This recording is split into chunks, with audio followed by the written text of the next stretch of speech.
Good afternoon, everybody. Welcome to the market close. I am running about a minute late, so I apologize. I like to be lickety split right on time, but I just had one of these things where the camera wasn't syncing up the second I tried to get it going, so I had to reboot the camera. So yeah, it added a minute. It added a minute, but we're here, and we've got a green day. Another green day. Amazingly, now the U.S. is in the red right now. So, of course, people in the U.S. they're not very happy with the job numbers. We had job numbers on both sides of the border today. Um, Not great. Not great numbers. Unemployment. So last month, unemployment was sitting at 6.9% here in Canada, and well, the analysts, all of those experts were like, it's going up. It's going up to 7%. Well, it went past 7%. We're sitting at 7.1%. Not good. But if you're hoping for a rate cut, yeah, the odds of a rate cut on September 17th have gone up to about 90%. So we're probably looking at least a rate cut this time, and probably another one. I wouldn't be surprised. Another one before the end of the year. So we're probably going to see two rate cuts left this year. So that's looking pretty good. All right. We also got, oh boy, there's so much stuff in the news today that if I just covered today's news, I'd almost have enough news to fill up the entire this week, the entire weekend show. So a lot of news. We're going to just kind of lightly touch on some of it. We'll talk about it. If you guys want to talk, we'll talk absolutely. It's your show. We do what you guys want. But what we're going to do first, before we go any further, is, well, let's take a look here at, there it is, the charts. Let's look at the charts. So we are looking here at the TSX. Now, we just moved into a red candle, but we are for the day sitting 0.38% up. So it's not a strong green. It could be better. It could be better, but it is green nonetheless. And we're still having a pretty good month so far. September is looking pretty darn good. It's not turning into some of those other acronyms like Bettember Dumptember and we're a red temper. I don't know. We're doing good. Looking at the S&P 500 now, they're still in a green September, but not by much. And yeah, they've well, look at this. This here is a huge candle today. This big red candle, that's people saying, what? What? We only added 22,000 jobs? So, yeah, that's a little bit of panic in the U.S. The NASDAQ. Now, the NASDAQ just moved back into green territory. They're actually sitting up 0.03. You can see that same big red panic candle here over there on the NASDAQ. We're going to see the same thing on the Dow Jones right here. Now, the Dow Jones is in the red for the month right now. And right now, they've got a nice little red candle building to the downside. Holy banana bread. Now, the best in the U.S. today is the little caps, the small caps. Here we go. Russell is, they did have their big red candle, but right now they're currently 0.39% up. So they are technically in the green. Gold looking strong today. Look at this. Gold up 1.38%. Oh boy, that's going to be good for companies like London Gold. So if you watched the 0 to 100K challenge, London Gold doing pretty darn good. I won't say too much in case that's your next destination after the stream. Silver, whoops, that's not silver. Silver over here. Silver also up 0.84%. Oil, yeah, they're still down. They're down 1.73% for the West Texas Intermediate. Crypto, though, having a good day. Bitcoin up 0.6%. Ethereum up about almost the same. Not quite as much. All right. looking at the heat maps. And guys, we're going to talk about Air Canada a little bit later. A little bit later, we'll talk about Air Canada because that swing might just be back on. That might be back on. Over here, we've got, look at this. This is your energy, all right? Your non-energy minerals.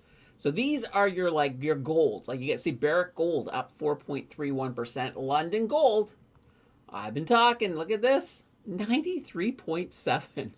Wow, this is just crazy. This is crazy, but yeah, it's doing, London Gold is doing fantastic.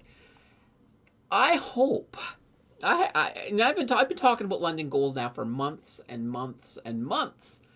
I hope when I first started talking about them earlier in the year that that maybe a few of you decided that my due diligence was the same as your due diligence and rode some of this up. I'm hoping some of you made some money off of London Gold because they have been doing fantastic. Now, well, here's something. Let me pull this up here. Celestica, look at this. That's a nice recovery. They're up today 9.68%. So not too shabby.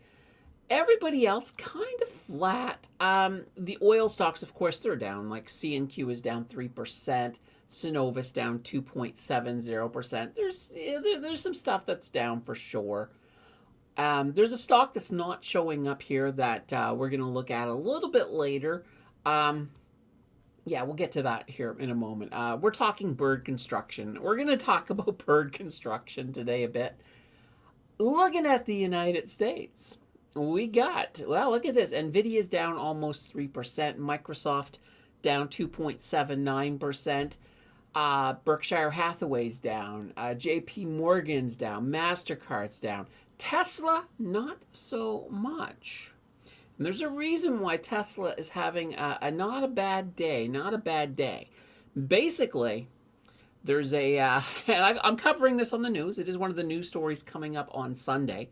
But Elon Musk got a new, Tesla basically prepared a package of incentives to keep Elon Musk focused on Tesla and where Tesla needs to be.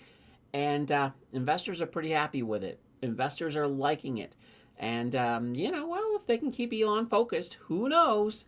We'll see. But right now, Tesla having a really good day. Over in the world of crypto, pretty darn green. We got Bitcoin up. We got XRP up. Dogecoin, Cardano. VMS Classic. I don't even know what VMS Classic is, but they're up. There are a lot of cryptos. There's more than 15,000 of them. And a lot of the little ones, oh boy. A lot of them, I don't know. A lot of them I've never even heard of. Like this one, what do we got here? Vector Space AIX. Okay, well, it is worth 2.4 pennies. So 2.4 cents. That's USD, so, about a nickel. It's worth maybe, not even a nickel. It's worth about 4 cents. Let's say 4 cents Canadian, roughly. What does it do? No idea. Obviously, it's cashing in on the AI craze. Maybe it might be also trying to crash in on the whole X.AI thing as well. I don't know. I honestly don't know. I'd have to read the white paper, but there's so many of these. They pop up so fast. So many of them are rug pulls. Guys, the reason I do this is I just want you to be careful when you look at these tiny, tiny coins. Will some of them turn out to be good? Yeah, absolutely. But most of them are probably not. So when you're looking, if you just jump in blindly and say, "Oh, that's a cool name," you could very well be about to lose some money. So there's a lot of money to be made in crypto, but it's not with the crap coins. It's with your big coins, your Bitcoins, your Ethereums, your XRPs, your Cardano, your Solana, and even Dogecoin. Even Dogecoin. So what can I say? We got 3 minutes to the bell. I was late last episode, so I'm not going to be late today. All right. Let's jump back up big here. Let's hit the chat. Let's see what's going on here. We got Paul. Paul in the house first with good afternoon. Hello, Paul. Hope you're having a wonderful day. Zozo Trader, afternoon all. Happy Friday. Yes, I love a Friday. And, it's still, we still got the good summer temperatures on the weekend. So, probably the next few weekends or so are your last weekends to enjoy heat. After that, it's going to be weekends to enjoy raking leaves. And that's coming faster than we care for. Max is in the house with a good afternoon, everyone. And we got Mary. Mary is our official captain of the like button. So, guys, please hit that like button. The algorithm will love you for it. And Mary will not glare at you if you do. I'm going to have some coffee while you guys are doing that. Oh, so good. So good. Muggsy's in the house with a hello, everyone. Happy Green Day. Yeah. Green Day on the market. Maybe not Happy Green Day, the band. Philly in the house with a hello all. And then we got, rhyming with Philly, we got Lily saying hello. Ricardo is in the house. Good afternoon. Long time. I have 13 more days left until financial reporting season is done. Thoughts on OSCR? I got in at $13.95 for 15 shares, and it seems something I should add more. OSCR. We'll take a very, very fast look here because we got the bell coming up. Where the banana bread is, oh, here it is. All right, OSCR. Let's pull this up here. So Oscar Health. Now, I'm a little leery of health overall as a sector. Not to say that there isn't some good opportunities in here. If we take a gander here, and I'm looking at that bell because I said I won't be late today. 25 seconds. So they've been kind of moving sideways. A lot of volatility. This actually looks like a company you might be able to do some swing trading with from what I'm looking at here. Let's go out a little bit further. And okay, we did have some movement up. That's great. That's good to see. But this volatility, not surprising with the shape, with where health is right now in the United States. And guys, it is time. The market is closed. Welcome to the weekend. Welcome to the weekend, traders, investors. I guess that's it. You're either a trader or an investor. Or maybe, maybe you're a crypto investor. I don't know. Anyway, welcome to the weekend. All right, back to OCSR. All right, so let's take a look though and see what's going on down here. All right, so we got no dividend on here. At least I'm thinking. Mind you, this is a U.S. stock, so sometimes TMX is not the best. We do have Yahoo if it looks bad when we go into here. Let's see here. All right. Here's something I'm looking at. So they probably have no debt from the looks of it. I have a feeling, but they are currently running in the negative. So that negative return on equity generally indicates that they're currently not profitable. So I'd be a little bit careful, but if you're looking at short-term volatility and you're looking at making some swing trades, I don't think it's a bad choice for that.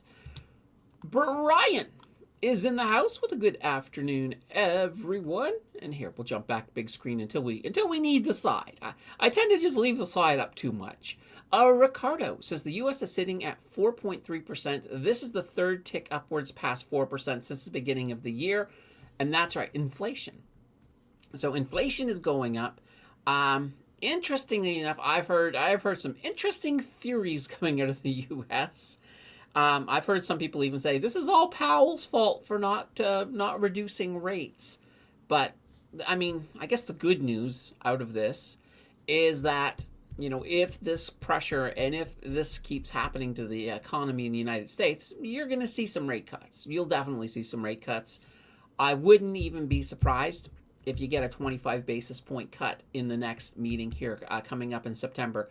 I think that you guys are September 17th as well. I know that we're September 17th, so I think you're the same day. I could be I could be wrong, but if somebody knows when that date is, let me know. For some reason, I'm thinking it's the same day, but it may not be. Rory is in the house with a good... Actually, Rory's already been in the house, but good afternoon, says Rory. Zoso says, ECHI bought some today. Interesting. Ricardo, I'm excited for ESP earnings on September 26. HYLD is holding around 14. Oh, that reminded me, Rory.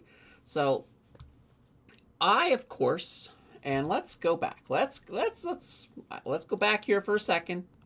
Let's go back here for a second.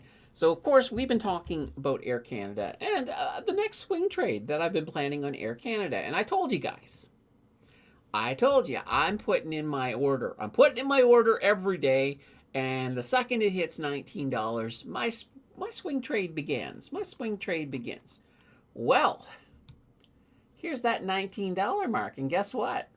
Yeah, it hit it. It hit it. So I have been triggered, and we're in a swing trade right now with Air Canada. So our entry point is at 19. So we're gonna, and I'm actually doing 2 of these, by the way. I'm doing 2 of these. I have in my regular swing trade account. That's where my big Air Canada swing trade is going to be. But I'm also going to do one in the challenge as well. So, we're into both. We're into both places. Obviously, the challenge, because we're much more limited financially in the challenge. It won't be as big as the one that is in my big one. And if you want to follow the big one, guys, you got to become a channel member, because I do send all of that information out. So I won't tell you guys in the live chat, in the public chat. I'm not going to say exactly how many shares of Air Canada I've got up for trade. But all the channel members know. I send them out. I send them trade updates on my swing. So, and I will tell you guys, currently right now, it's not just Air Canada that I'm swinging. I got 2 swings going at the moment that the channel members know about. Channel member, by the way, if you want to be a channel member, it costs about this. Actually, it costs less than a cup of coffee a month. You also get to watch all of your videos. I guess you could watch your own videos too, but you get to watch all of the videos one day early. And you get an exclusive live stream, which, because they're not as busy, you can really ask a lot of great questions. And you guys also get to choose the last video of the month. So those are what we got going now, and I'm always looking to try to enhance the experience for sure. All right, Max says, can I get to Max? There we go. Thoughts on PHYS or CGL in an RRSP. Let's take a look. Let's look at the first one here. PHYS. I see. There we are. Sprott. Physical gold. All right. Now, so Sprott's a little bit different. So they're not like a mining company. I believe they're actually holding gold. So actual physical gold. Gold bullion, I believe, if I remember correctly. So let's see here. Investment associated with direct investment. Yeah, gold bullion right here. Physical gold bullion.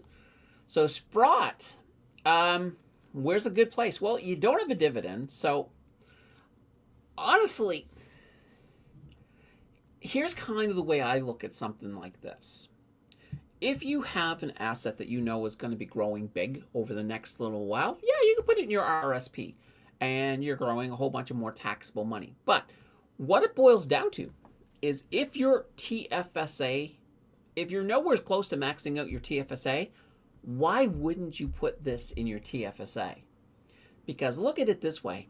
All of that space it grows, after the economy has gone through all of the pains that we have ahead of us, once times are starting to look a little more sane, you can always sell it and pull it out, but you've created a whole bunch of extra space in there. So that's kind of that thing. So when it comes to investing, if you're new to investing, the only thing you really should be throwing into your RRSP is a couple of things. So first, and this is a number 1 priority, if your job has RRSP matching, then absolutely, whatever the limit is that they say they'll match up to, because normally they'll give you a amount, like maybe they'll match up to $100 a month, or maybe it's $250 a month. Well, then you best be putting that $250 into your RRSP, because then you're just doubling your money, because they're putting that in there as well. So you want to always do that, always, because that's just free money, and that makes a lot of sense to do it. The second thing that is big for your RRSP is U.S. stocks that have higher dividends. So if you're like, take for example those yield max. So those yield max ETFs, they've got pretty high dividends. Well, the problem is if you put them in your TFSA, you're getting hit with a 15% withholding tax on those dividends, and you can't get that back. So, that's money that's just gone. Now, I've heard some people have some very interesting ways to try to get some of that back, but for the most part, consider that gone. Now, if you have a U.S. stock that's a high growth stock and it has a tiny dividend, it's fine to put that in your TFSA. Yeah, you still lose 15%, but if you lose 15% of a tiny dividend, so take, for example, something like NVIDIA.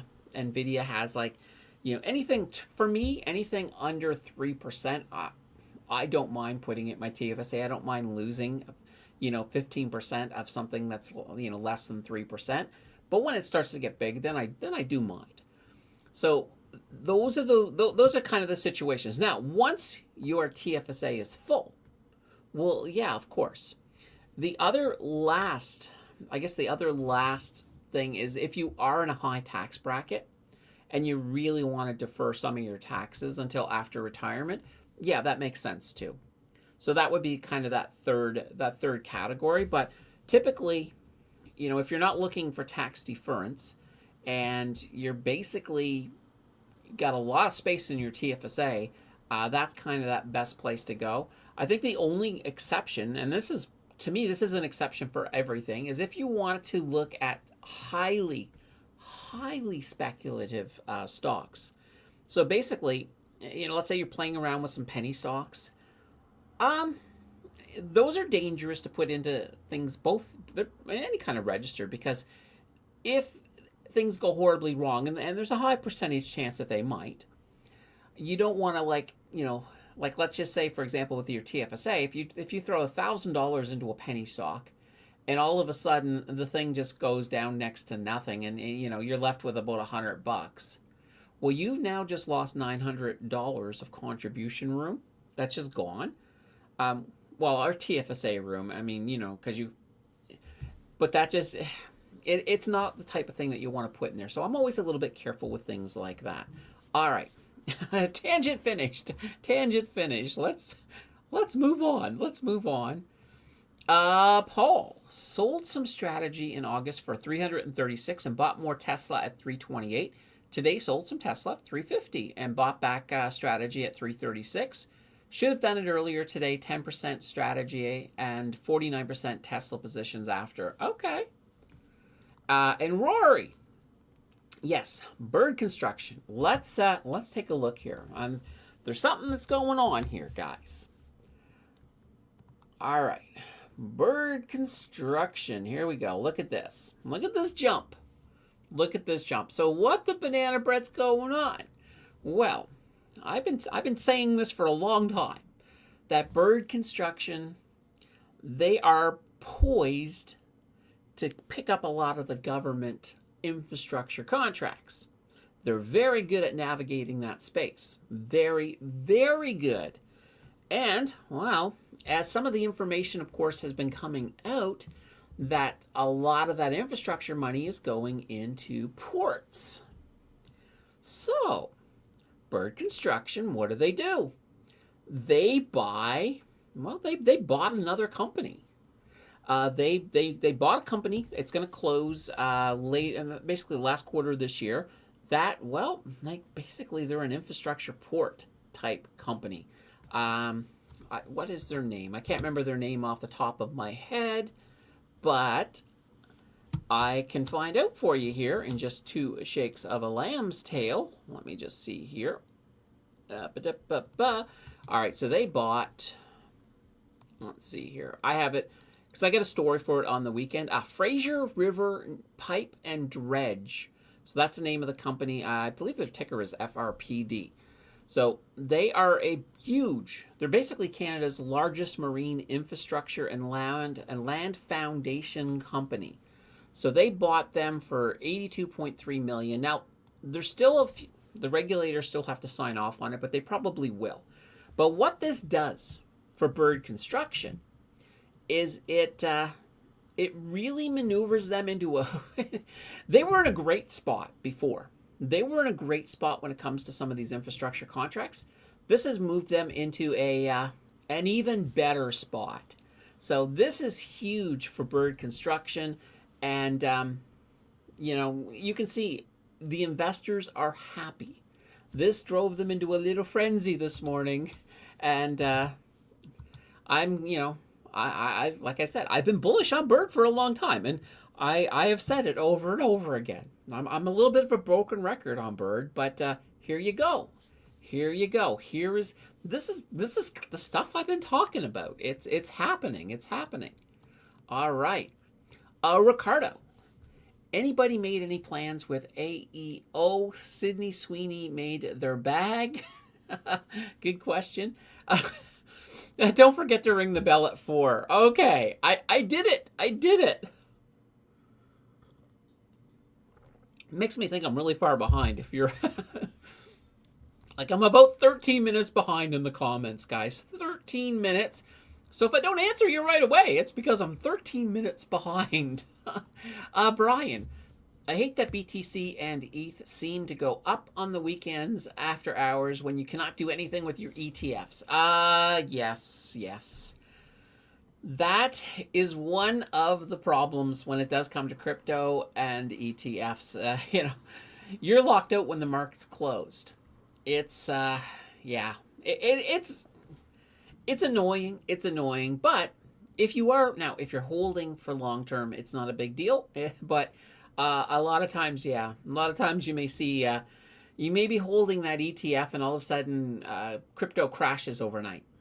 Imagine. Now, we didn't have, when we went into the last crypto winter, so this was back in November of 2021, we didn't have we didn't have a lot of those ETFs. I think we did have a couple. I think Purpose had just launched a couple of theirs, but a lot of people didn't have ETFs at that point. But imagine if you did, and then, because it was a Friday night that the crash began and kept going right through the weekend. So by Monday morning, all through the weekend, if you were watching that, you were just like going, "Oh my God, how much is my ETF going to be on Monday?" But yeah, Jersky says, "Hello, I made it." Well, hello, welcome to the show. All right, is this working? There we go. If Air Canada ever sinks to 14 to 15, I'll bet everyone here will be in on it. Yeah, and like I said, I did jump on that trade. I've got some skin in the game for Air Canada now. So, basically, 19. I don't know when I'm gonna sell. If I'm, I might even, 21, 22. At that point, that's when I'll probably start using stop losses just to see how far. I'll see how far I can ride it up, of course. But yeah, it could be very interesting. Paul. This is good news. I know that Paul was mentioning to me yesterday, I think it was yesterday, about Broadcom, that he was going to get some Broadcom. So let's see, today it was up 9.41% with earnings yesterday, and they announced a new 10 billion customer, affected other AI stocks, pushing them down. So NVIDIA and Palantir going down. Interesting. Yes, here we are. So the U.S. rate cuts is September. I thought it was. I really thought it was. So what can I say? Nice. Are you still holding MRU? No, that was a swing that I was in. I got out. I got out of that swing. But right now I'm in two swings. Air Canada and the other one. Well, the channel members know the other one. Lisa saying, hello all. Hi, welcome to the show. Icon Energy paying 465% dividend. That's a big dividend. Icon. I don't know if. Let's take a look. Let's see what this is. I've honestly say I really don't know who they are. So here we are. Icon Energy, right down here. Bit of a penny stock. Penny adjacent at least. $2.02. But let's see here. Look at this. Yeah, look at this dividend right here. Well, right now they're showing, and TMX, it depends on how you calculate it, right? TMX kind of calculates it on the fly. So 343.814%. That's a crazy dividend. That's a really crazy. How often is this dividend here? Let me just take a look here. Dividend frequency doesn't tell us. Oh, well, that's their annual, but let me just see here. Let's see if we get any kind of data here. September, December. It looks like quarterly. It looks like it's quarterly. Okay, interesting. Interesting. Yeah, that's a big dividend. That is a really big dividend. Yeah, um, yeah, that's a big dividend. I'll give it that. I'm a little leery of it, but hey. Tom says Air Canada closed at 19.23, in at $19. All hail, Candace. Okay. Yeah. No, I was kind of.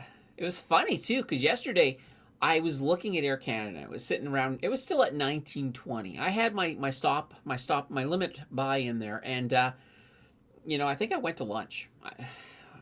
Was that it? I think I went to lunch, and then a little bit later in the afternoon, I looked in on it, and it was sitting in my portfolio. I'm like, oh, well, nice. So, gotta love it. Swing trading in a TFSA triggers an audit, apparently.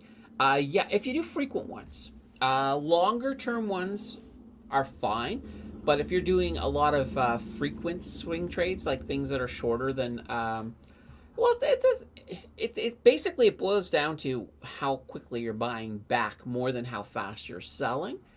But nonetheless, yeah, you want to kind of limit any kind of swing trading in your TFSA. So, for example, the one I do in the challenge, that's in a TFSA. But, like I said, quite literally, like the last Air Canada swing that I did in the TFSA, that was what, 2 months ago, two and a half.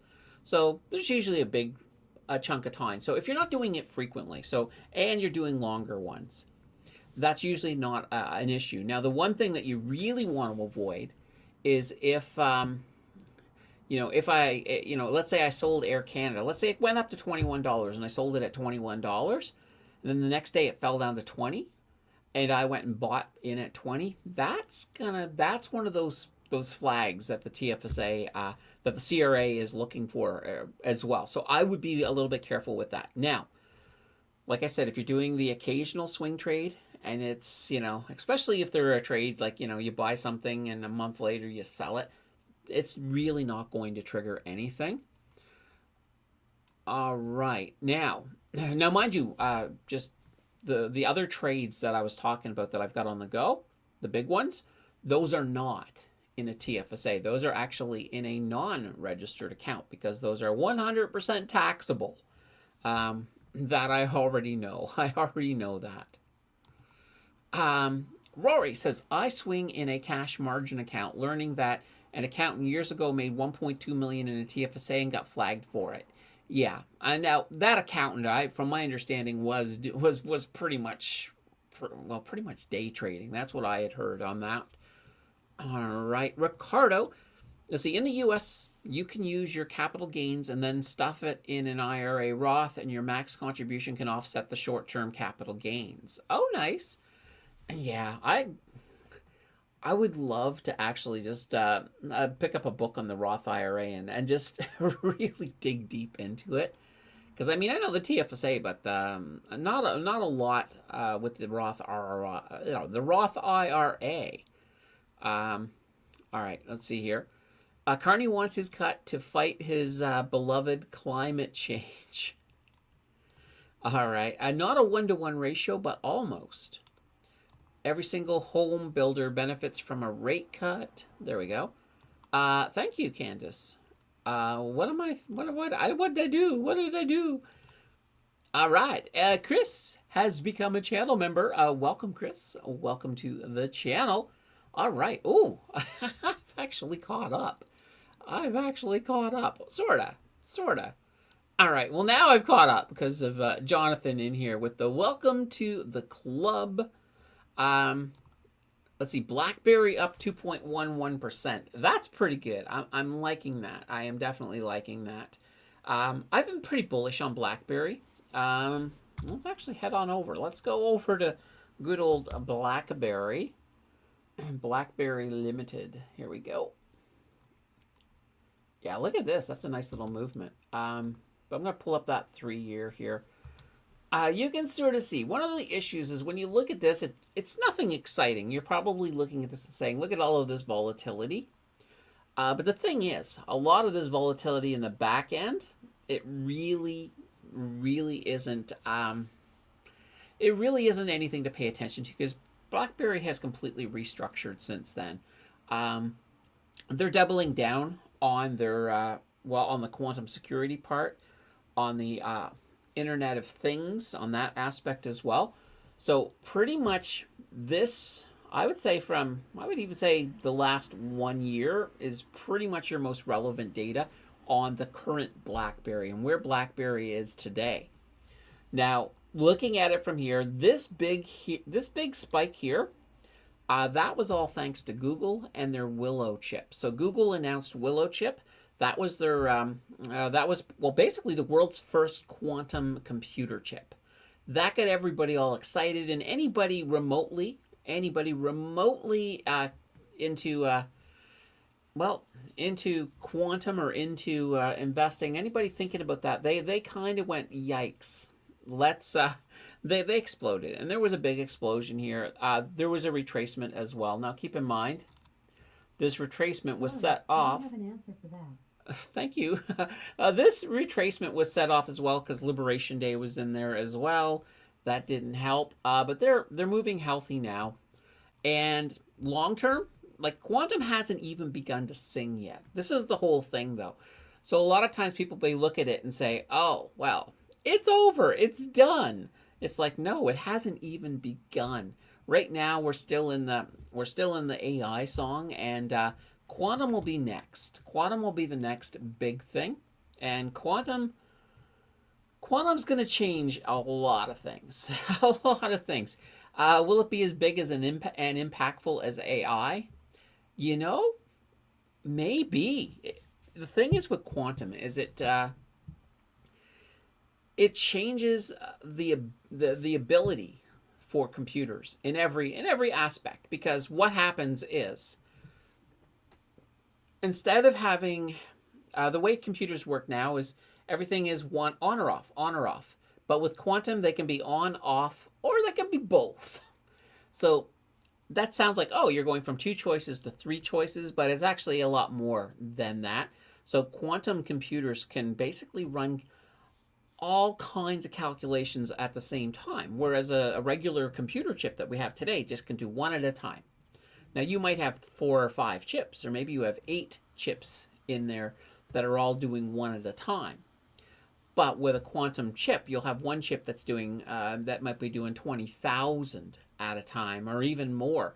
So what it does is things that, when you look at cryptography, so that's basically passwords, things that are complicated now, a complicated password that a regular computer might take 10,000 years to guess. Well, a quantum computer, they can pretty much make all the guesses at once type thing. So I'm not saying that they would guess it in a minute, but they would definitely not take 10,000 years. They would probably not even take a year. They probably, maybe in a week, they could crack that, maybe less. So that's kind of that whole concern. And now where BlackBerry fits into that is, well, quantum encryption, quantum passwords, that's a quantum security. That's all part of what BlackBerry does now. And that's going to be huge. It's going to be absolutely huge, because nobody's going to want to, nobody's going to want to, have their passwords cracked immediately type thing. So yeah, security-wise, everything is going to change big time. So we're kind of at that precipice. When you think about technology, things explode. Technology is not just a straight, simple line up. It's like big leaps and bounds. And we're kind of at that point. Like AI is just the beginning. Like if I could see, like if you could step through a portal 10 years into the future, the world's going to look a lot different. And the technology will probably blow your mind that you could then come back and tell us what you saw, and none of us are going to believe you. So that's kind of the thing. Like, I mean, just look. Just think 5 years ago. Think back to the pandemic. You know, before ChatGPT and before all of these AI, before AI was everywhere. And now just move ahead and think about what AI has done in just that short amount of time. It's absolutely crazy. So it is just something to think about. And now after everything I just said, Anna, is BlackBerry a good option to invest? Well, that answer, I'll tell you, I believe that answer starts with a very big why. So, I mean, still do your due diligence. You know, I've done my due diligence, and this is the conclusions I've come up with, but you want to come up with your own conclusions. But I will tell you, I am very bullish on the long term with BlackBerry. So right now, you look at BlackBerry and you can get it for $5. Well, 537. I will tell you, 10 years from now, if you tell somebody, oh yeah, I remember when BlackBerry was $5, they'll be like, why didn't you buy some? If you didn't, of course. So yeah, I'm very bullish. I think BlackBerry is going to do well, very, very well. Ricardo says, depends on what you're trying to do, Anna. That's a meme company by now. It's not a meme. It was a meme company at one point. This is kind of that funny thing. And this is, I guess, the stigma that BlackBerry still has is that, well, back in the day of Wall Street bets, and that was back in the pandemic, they were picking companies that were down and out. And, well, basically they were doing short squeezes on it. So, you know, and then by doing short squeezes, they were basically inflating prices, like sending companies to the moon, per se. And it was all retails, all coordinated through Wall Street bets. They used to do that to GameStop all the time. GameStop, BlackBerry. Oh my God, there's a few others as well. Some of the weed stocks as well. They targeted. But now BlackBerry has reinvented themselves. But because they were technically a meme stock because of what Wall Street Bets was doing, that is a stigma that they still hold. But they're a real deal. I've done a lot of research on them, and they're really not a meme stock. But at the time, this was before they reorganized when this was all happening. At the time, they were a meme stock for 100% for sure. But I think they're good. I think they're good now. Rory's saying, might as well invest in GameStop. Interesting thing, GameStop. Last I heard, I thought they were actually adding some Bitcoin to their balance sheet to try to sort of follow in the footsteps of MicroStrategy. But BlackBerry, mark my words, they're gonna be big again. GameStop, I don't know. Well, GameStop is one I would kind of pause a little bit for sure. And there's Paul. Yeah, BlackBerry up 70% in 1 year. Well, I mean, yeah, this is the 1 year here. Look at this. They were at $3.26 a year ago. So yeah, they've almost doubled. And technically, heck, at this one point they went all the way up to 858 based on all of the hype of that Willow chip from Google. So what can I say? That's egg on my face, says Rory. Oh boy, egg. Fun. But yeah, I mean, there's a lot of stuff going on there. Oh, some other stuff too that I got on the weekend news story that's interesting. There was a leak in the government, and the projects, these infrastructure ones, so the One Canada Economy projects, a huge list of them got leaked. The press got their hands on them. There's some interesting stuff in there. The one thing I'll talk about just very briefly right now is there is a pipeline in it. So there is a pipeline that they want to do. It's not the west-east pipeline that we want. I will say that right off the top. But this is an Alberta, BC one to basically get some more oil to the coast that can get sold to to Asia. So Danielle Smith, she likes it. Obviously, it opens up a market for oil, for crude. Um, uh, Native folk are not happy with it. They don't want the pipeline, and I think the BC, the premier of BC, I don't think he's super enthusiastic about it either. But it's kind of on that. It's on that short list to see. We'll see if this happens. It could be interesting. It could be interesting. So at least if it does, at least it's Ottawa giving something to Alberta, because Alberta and Albertans, I think they have this. They have a feeling like they've been ignored forever by the East, and yeah, I think they're going to be. I think it'll be fine. I think if we can get this pipeline going, I think that will go a long way to keeping Alberta in Canada. Because I know we got the whole separation. Right now, as far as I know, there's a lot. I think they got the number of names they need on a petition. I think now it has to go through some other legal hurdles, but let's keep Alberta Canadian. That's what I say. I love Alberta. Alberta is one of my favorite provinces. Rory says Atco Energy with Canadian Utilities is leading the Yellowhead expansion project. Ah, yes, good old Atco. And of course, Canadian Utilities, CU, that's one of our dividend kings. So we got two of them.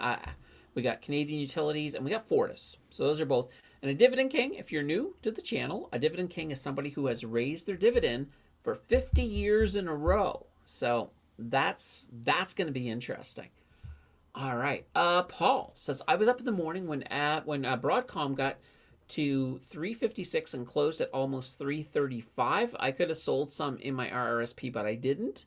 Okay, well, nonetheless, Paul, I've been watching your trades for a while, and I'm impressed with what you're doing in there. I think you're doing fantastic. Muggsy says, have you heard about Wealthsimple security breach? No.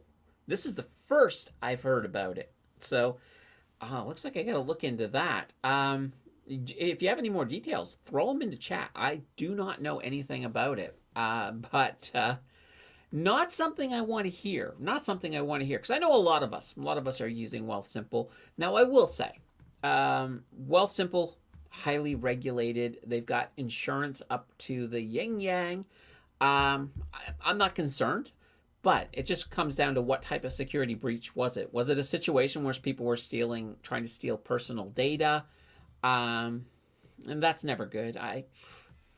It's like I get enough stuff from scammers and spammers all the time, so I don't want my personal data sold out there. But not good.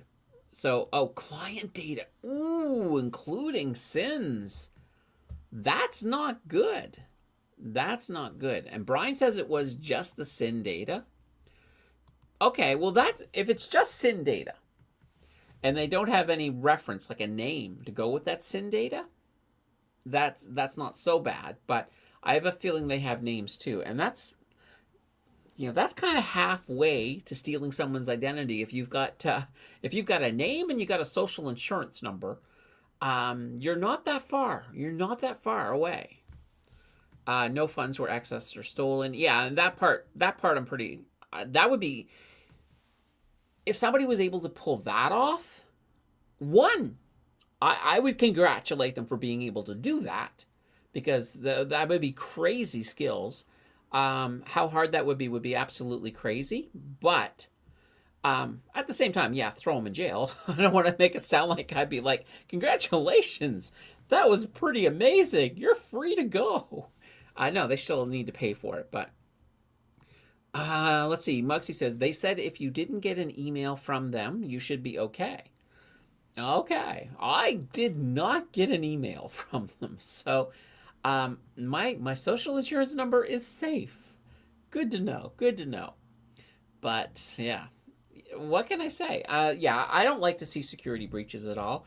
And of course, once we move to quantum, as we were talking about earlier, um, all of this stuff has to change. All of the way you protect data has to change. So it's going to be interesting. It's going to be interesting. All right, guys, we're coming up on an hour. If you got your last minute questions, get them in. Doesn't mean we're leaving right away. If you guys got a lot of questions, I will stay. But get them on in. I'm gonna have some coffee here, and then we'll talk some more. Oh, that is so good. So good. All right. Might as well bring up the big screen. Bring up the big screen. All right. So if you have not yet seen today's video is that 0 to 100K. So we do an update on that every single month. Now that we got this out of the way, and we got the bank, I'm actually kind of disappointed at the bank video. It didn't do as well as almost every video in the last month. It's kind of like the low hanging fruit, I guess. So it's kind of one of them interesting things. If the banks, and this is where sometimes running YouTube is like sometimes you're absolutely like a network executive. So I am examining the bank, my quarterly bank videos. And they have been doing they haven't been doing that great. There's a few of you that love them. So I'm kind of mulling over.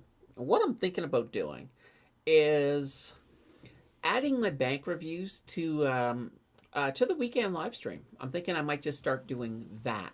If they're not going to do well, let's not have them up in space. There's a ton of other content that we could be putting in their place. So, content spaces are limited. We got 2 a week when it comes to the videos. So, that's kind of where I'm sitting. I haven't fully decided yet if I'm going to pull the plug on that. And I've got 3 months to decide. But we'll see. We'll see where that's going to go. Now, another thing I was thinking about is in the last with the last membership video. So one of the ones that the channel members had put up it didn't get voted was the whole idea of windfall. So I really loved that idea. I was actually hoping for it to get to win, but I love the fact that the hybrid one won, because I think that's fantastic. In fact, I got lots more to say on that hybrid video, but before I do that, one of the things that I am certainly hoping for right now is a video that's just kind of a neat video. I want to do something that's kind of fun, that's also very informative, and I'm thinking that windfall video might fall in there. And I also kind of see there being a lot of opportunities, because let's just say, let's say we did you just want $100,000. How do you invest it? So there's different ways, right, to do that. So if I did all of them in one video, it would be a very long video. It would probably be as long, it would probably be a 2-hour video. I don't know, well, maybe not 2 hours, but it would be a long video. So, it's like we could almost do 3 of them. Like we could have, if you are a dividend growth investor, how would you invest $100,000? What would make the best sense for growing that money? The other would be if you're an income investor, what would be the best way to sort of maximize the income you could pull out of that $100,000? The third is, the hybrid. And I really like the hybrid, because when I think about it, and I even look at the 0 to 100K, it's a little bit of a hybrid. It's not a full hybrid, but it's kind of close to being a hybrid portfolio, because there's quite a bit of income in there, as well as a lot of really good growth, sort of a growth core with some income on the outside. So that's kind of what I'm thinking, that could almost be 3 videos. So I might just do 1 and see how it goes. And then, then we'll follow it up with the other 2. It'll of course be the, which one do I do first? Do I do the income, or do I Actually, you know what? So, all right. Tuesday, I'm going to do one of them. I'm going to do one of them Tuesday. And those of you who are still here today are going to decide. You will decide which one I'm going to do. Give me a second here. Let me put it up to YouTube. Let me add a poll. I'm going to add a poll. Let's see. Start a poll. Here we go. I'm just going to call it which one. All right. So we'll go with income, dividend growth, and I'll add hybrid. All right, here we go. Here we go. It's dropping. So guys, vote. That'll be the one that we do. That'll be the one that we'll do for Tuesday. I have a feeling I'll be doing all three, but we'll start. We'll start with whichever one you guys vote. You guys just let me know. So we'll let this run. Let's see, it's 4:43. We're going to let this run to 4:50. So 7 minutes, guys. 7 minutes to get your vote in. Whatever wins. We'll keep doing it. Doorpat, I need a dip for September. Trump, do something foolish, please. He probably will. He probably will. Just have patience. Have patience. That's the way I always look at it. But it is nice. It is nice to get a good dip somewhere in the month. Affected approximately 1%. Okay, 1%. Holy banana bread. That's still a lot. Hit the like button. Yeah, guys, Mary spoken. It must mean that the likes are a little bit lower than they should be. I don't know, because I can't see them. Well, I can now, actually. I can look over there. It shows me 3. I know it's not 3, and I'm not gonna refresh that, but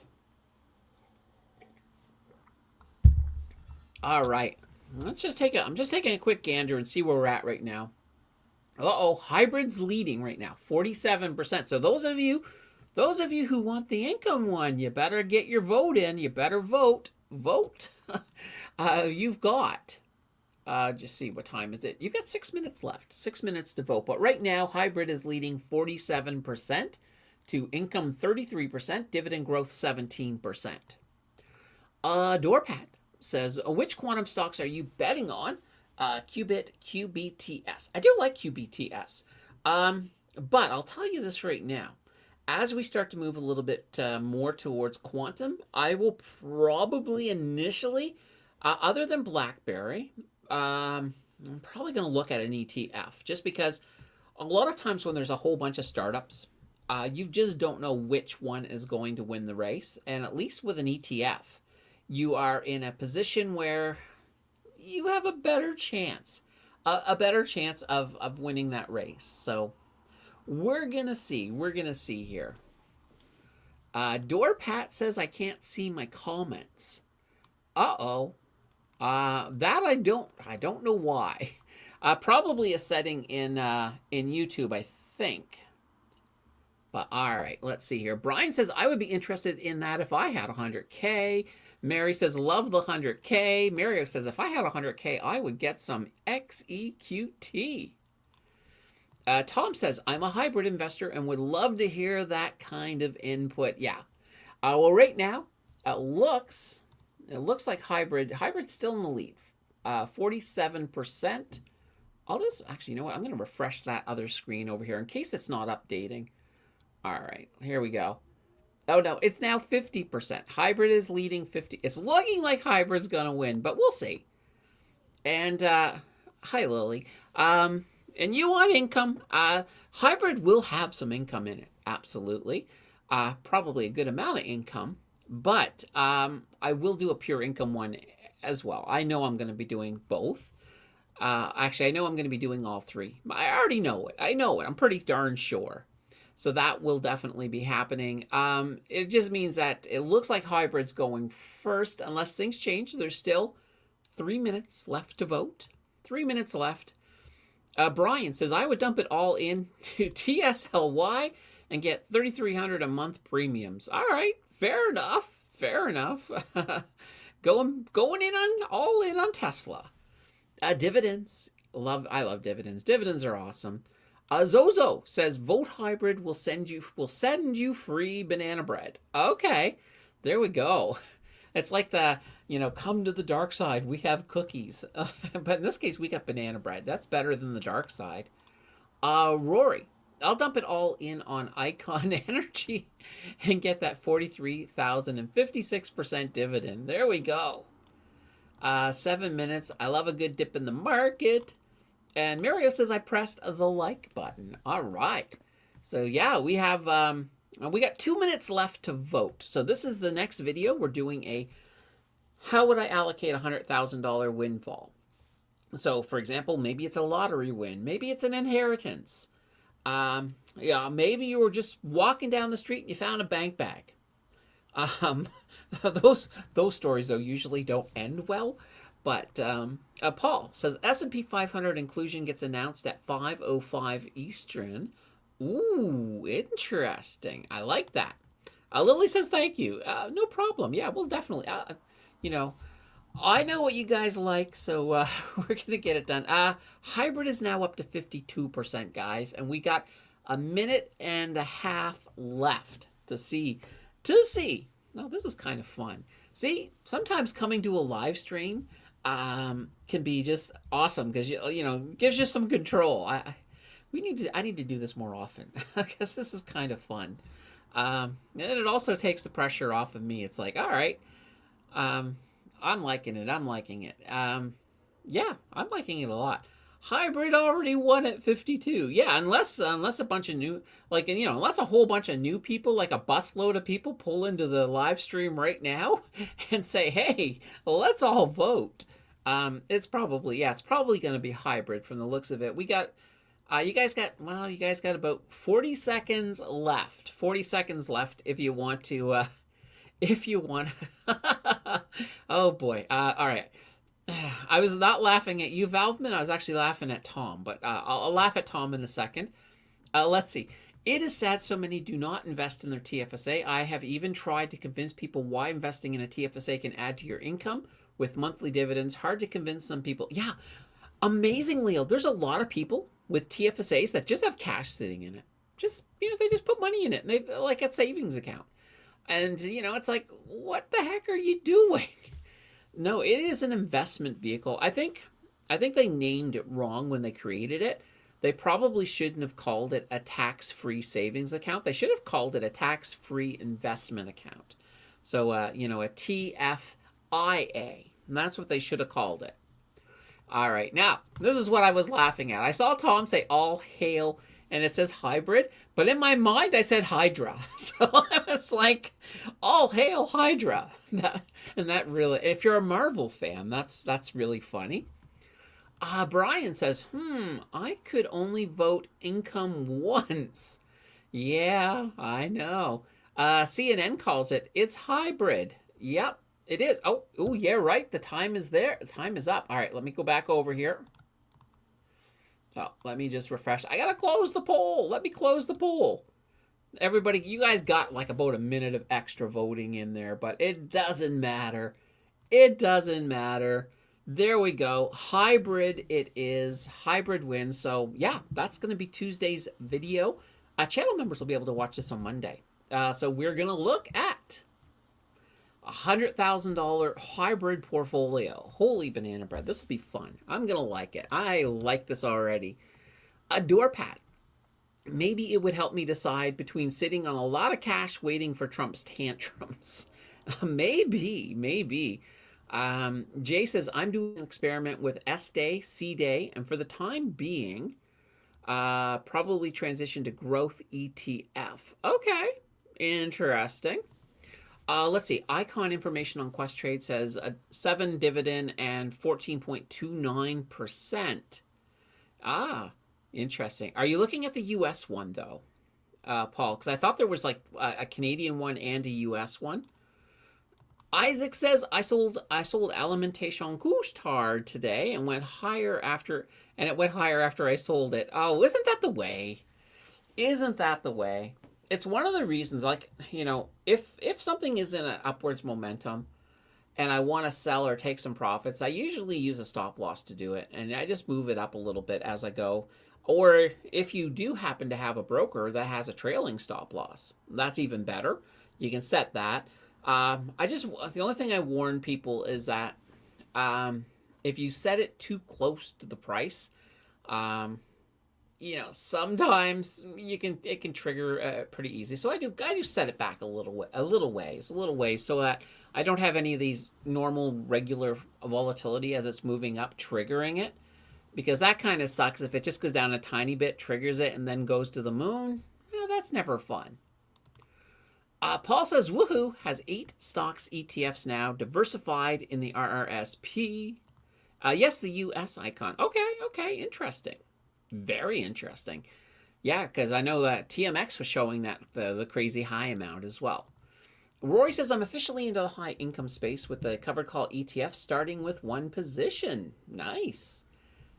I still, I'm beginning to think I'm going to have to bite that bullet in the challenge and buy the HHIC high. I don't like that, though. I'm still holding out. But I really want some. But I could use a dip. I could definitely use a dip for sure. What's more fun than mountain finance? That's a good question. There's probably a lot of things more fun than me, but who knows? Yeah, I don't have an answer for that one. I don't have an answer, Tom. It's like putting me on the spot. I might, that's like a. It's like I should brush or something and just sit here and turn red and go, oh, I don't know. Rory says a can of Mountain Dew on Candace's desk. I don't have any Mountain Dew. I have coffee. I got the coffee. That's it. So yeah, no Mountain Dew. Actually, gosh, I can't. I don't think. I really don't think I've had any Mountain Dew since like university. I used to drink it in university. That was about it. But yeah, it's been a long time. It's mostly coffee. I might have the occasional Coke Zero, but even then, I try to limit those big time. And my water. My bubbly. I got my bubbly. So yeah, that's pretty much all I drink between the. Other than Tuesday, because on Tuesday I was out for a bit. Did have a pumpkin spice latte because they're out, they're ready. I had one. I normally only have maybe one a season, so I might towards Christmas I might have like a gingerbread latte, but that'll be it. Brian says, if you look at my stock portfolio, you will say, holy banana bread, how many ETFs do you need? Buying too many of the new ones. That's the thing. There's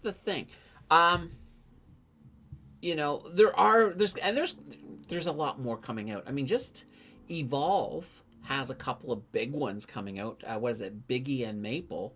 That look kind of interesting. I kind of would love to have a little bit of them all, but at the same time, you kind of have to.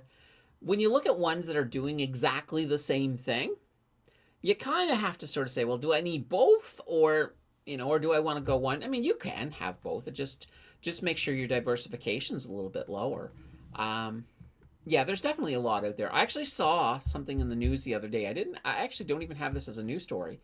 That the growth in ETFs has gotten to the point that some brokers are suggesting that ETFs are going to outnumber regular stocks sooner than later. So that's going to be very, very interesting. Mountain Finance, you're doing a great job. Oh, well, thank you. We have a rare Vic sighting on a Friday. Nice to see you, Vic. Vic does not make. I think Vic has. I think Vic is driving most Fridays. I'm not sure, but I know that Vic normally doesn't make a Friday show. Paul says, have Palantir in the RRSP at 1.24% portfolio size. Was my small amount of CAD in RRSP? Very cool. Vic says, I bought PSP and PEX on the NYSE. Boy, there's so many letters. If somebody who's not familiar with finance just happens to click on this live stream when I'm going through a whole bunch of letters, they're probably like, what? Rory says, Brian, every time I watch Adrian, I want to buy them, LOL, but I don't. Yeah. Yeah. And I mean, actually, the funny thing is the live stream, guys. This is kind of cool. So the live stream I did with Adriano. So normally a live stream here, depending on the live stream, like this live stream here, will probably, when all is said and done, after people have watched it on the replay, it'll probably have about 800 views. Some of the better ones, like the weekend ones, this week we usually will have on average 1,000 to 1,200 views. So that the collaboration, so the this week conversations with Adriano, it's getting really close to 5,000 views. I'm like, wow, that's pretty big for a live stream. I think this weekend it'll probably pass 5,000 because people are still finding it. People are still coming into that one. So that one is absolutely cool. And guys, I might as well, you know what? I might as well give you guys, any of you who have missed that live stream, holy banana bread, that was a good one. That was a great one. Let me get the link here for you. Let me grab that link for that one here. Here we go. Get shareable link. I'll drop it in here. If you've not caught this, check it out. It was a great show. So I'm still looking for someone. Like, I'm hoping to have another one of these in October. So I haven't found my guest yet, but I'll be putting feelers out pretty darn soon. So there you go. There's your link, guys. Paul says, I've been sending my Quest Trade money you've been sending? All right. Dorpat, true. When I started learning about investing last October, the ticket names was overwhelming. Still is. Yeah, it can be. Paul, talking about the Evolve. So Biggie and Maple. So they're doing 100% option income on the underlying stocks. Adriano didn't like the 100%. Yeah, I know Adriano, I watched his video. I did. He was going through the prospectus on this. So I don't know if it's going to work out to 100% of the fund. There's a little bit of gray in it, So I'm going to wait for some more clearer information on it. But I'm probably going to, I'll have to do a video on these guys. I will have to do a video for sure. RD says, hi, y'all. A Good Friday weekend is here. You got to love the weekend. The weekend rocks. I love it. Brian says, I used to be all stocks, slowly just buying ETFs now, so much safer in general. So ULTY, MSTY, getting dangerous. Yeah, I've seen a lot of, and I haven't actually watched them though. This is the thing. I'm just going by thumbnails. But I have seen a lot of people going on, a lot of American finance finfluencers, I guess, complaining about ULTY lately. And I'm like, oh, that's interesting. So I need to watch one. I need to watch one and find out what's going on. But then at the same time, then I have to ask myself, are they just being overly dramatic for views? That's always a question I ask, especially with the US ones. Not so much with the Canadian ones. We tend not to be that big of showboats, per se, up at least up here. Rory, 49% is plenty. Yeah, I think 50% is a good amount. I think 50% is a good amount for sure. All right. Jim says, I just got here, finished all my jobs, so hanging in the shop. Did you sell your Air Canada? No, I just entered a new Air Canada trade. So I had a limit order set for $19. It got triggered on yesterday. So I'm now sitting at a $19 trade, and I'm planning to sell it somewhere over 21. Probably I'd like to sell it closer to 22, to be honest. How can I not buy Maple next? Good question. I like the sounds of it. I do like the sounds. Also, keep in mind these two, so Biggie and Maple. My understanding is they're going to be bi-weekly, sort of twice a month dividends as well. And Adriana was saying that there isn't that possibility, at least with the US one, that they could eventually go to weekly. So that could be very interesting. What's your take on eBank? I love eBank. So eBank, of course, is the Evolve European bank. So you get a really good exposure to the European bank system. They have a half decent dividend. They've been doing fantastic. I think recently they've been doing a little better than Bank, and Bank's been doing fantastic. So yeah, I think and I also think, I mean, if you're looking for World Bank exposure, I would be splitting it up between Bank and eBank for sure. And that would give you, well, it's not going to be giving you the world. You're not going to have, for example, Australia. There is an Australian bank ETF that's pretty cool, but it's not an income ETF. It's a straight regular ETF. How much emerging markets you got? Good question. Good question. Not as much as I probably should have, to be honest. I think most of my exposure is going to be through like XEQT. Let's see. Vic says, I've been doing this long enough to have some ETFs close down. For example, Roundhill has many ETFs, then close them down. Oh, yeah. I don't like that at all. I see Roundhill is just that's one of the reasons that I've never really liked Roundhill that much. But most of the big companies, like the ones I talk about a lot, like, you know, Hamilton, Harvest, Global X, Evolve, those to me are very reputable. And of course, like Vanguard as well. Put Vanguard in iShares in there as well. And I don't worry so much. But there are a few that I'm just like, I just don't have a lot of trust. I don't have a lot of trust in them yet.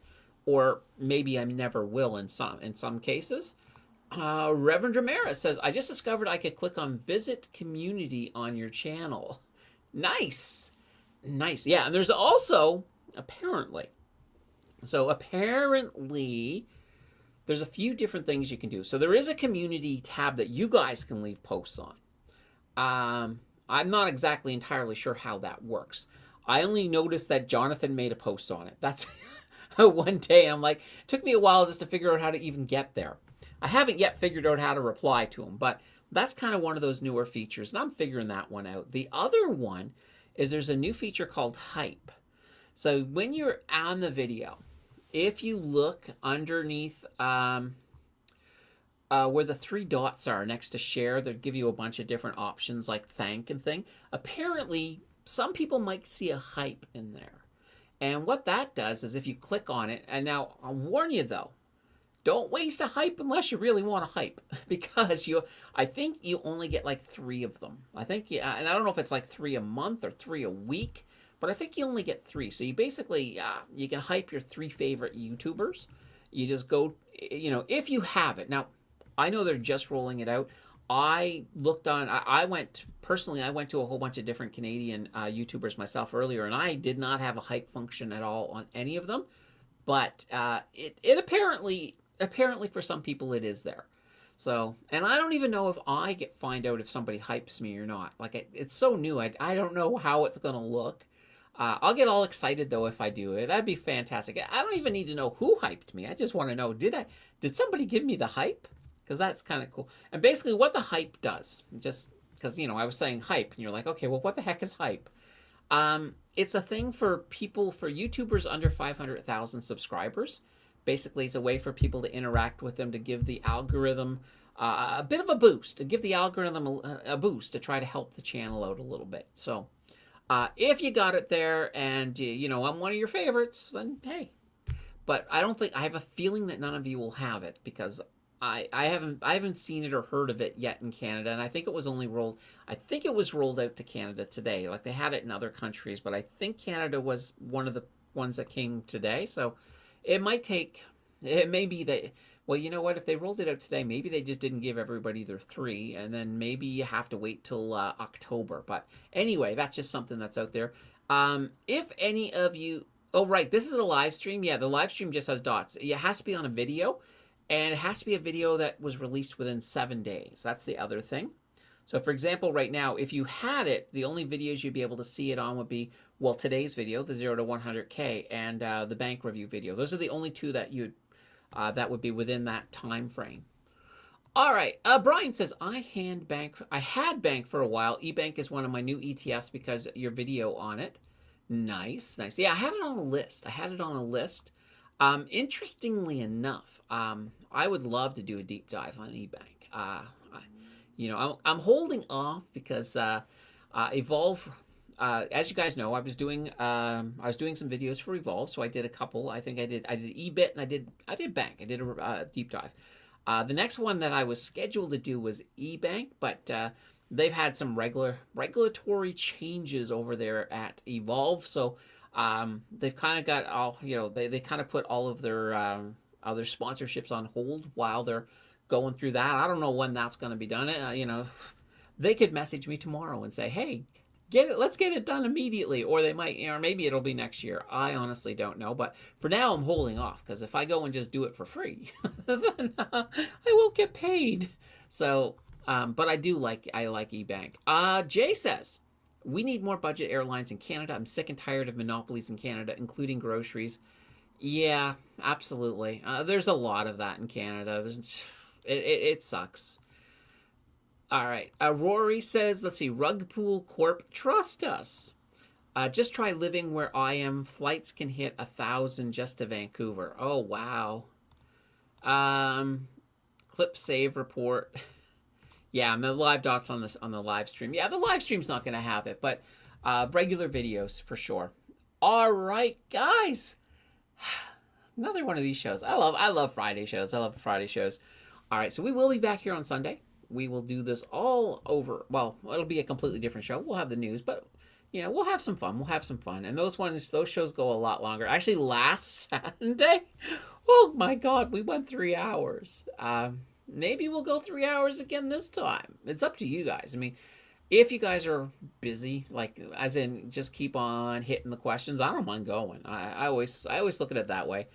It was actually funny. At the 3 hours, I was almost expecting Jill to be up, opening the door and glaring at me like, "Come and have supper. It's getting cold." But heck, the stream's more important, right? For sure. All right, guys. Before I leave, Raz just came in and said, "Gold rock in the house." Yeah, gold is absolutely. I'm loving gold, and as I said, I've been talking about London gold now for more than half a year. So hopefully some of you guys have taken advantage of London gold. I think they're also having special dividends again this time around. So another double dividend. That's just not too shabby for sure. Love double dividends. Anna, we're going to finish the stream on Anna. Anna says, "Thanks, Candace. Have a good weekend." You too. All of you have a fantastic weekend, and I will see you guys on Sunday. Until then, take care.